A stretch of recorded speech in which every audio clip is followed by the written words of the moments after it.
Olá, eu chamo-me Yara Silva e hoje vou falar um pouco do livro O Castelo, do autor Franz Kafka. Franz Kafka nasceu a 3 de julho de 1883 em Praga, na época Império Austro-Húngaro, atual República Tcheca. Kafka trabalhava numa companhia de seguros e telemóveis e era escritor. Morreu a 3 de junho de 1924, com 41 anos. Franz teve uma vida emocional conturbada, não só devido à educação severa do seu pai, mas também por causa dos seus noivados infelizes. Consequentemente, tornou-se uma pessoa isolada e conturbada, o que acabou por se refletir nas suas obras. Kafka começou a escrever este livro em 1922, não conseguindo terminar a obra. Mais tarde, em 1926, um amigo próximo do autor publicou o livro. A obra tem uma sequência sem fim de desentendimentos, perguntas sem resposta e diálogos que não chegam a um consenso. Além disso, o livro é inacabado, acabando por ter diversas interpretações no final. O protagonista da história é um homem chamado Kappa. Este homem vai para uma aldeia trabalhar. Nessa aldeia está localizado um castelo. Castelo esse que é quem comanda a aldeia. Entretanto, Kappa é informado que precisa de autorização para permanecer na aldeia. O mesmo afirma que foi contratado para ser agrimensor do castelo, o que acaba por ser confirmado mais tarde. De qualquer das maneiras, Kappa precisava de se dirigir ao castelo para receber as orientações do seu trabalho.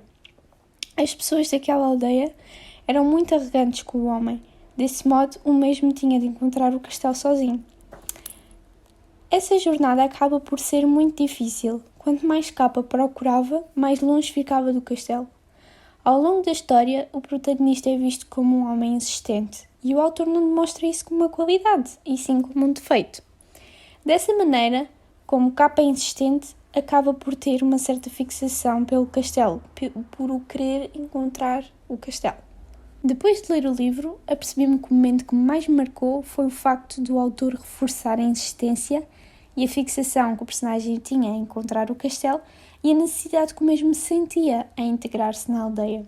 Porque depois de pesquisar um pouco mais sobre Franz Kafka, consegui compreender mais a obra e estabelecer a ponte entre o autor com o personagem e a aldeia com o pai de Kafka. A história do livro e a relação de Kafka com o pai são muito semelhantes. Ambos os casos têm necessidade de aceitação. O livro de Franz Kafka fez-me lembrar a obra Aqui a Princesa Salva-se Sozinha, de Amanda Lovelace, porque conta a história de uma jovem que se torna mulher, crescendo em busca de si mesma e em busca da aceitação, tal como Kappa, que queria ser aceito pela aldeia. A minha opinião sobre esta obra é muito ambígua, porque para mim tem tanto aspectos positivos como negativos. Por um lado, o livro conseguiu mexer com o meu psicológico e quando isso acontece, eu acredito que o autor conseguiu cumprir o seu papel.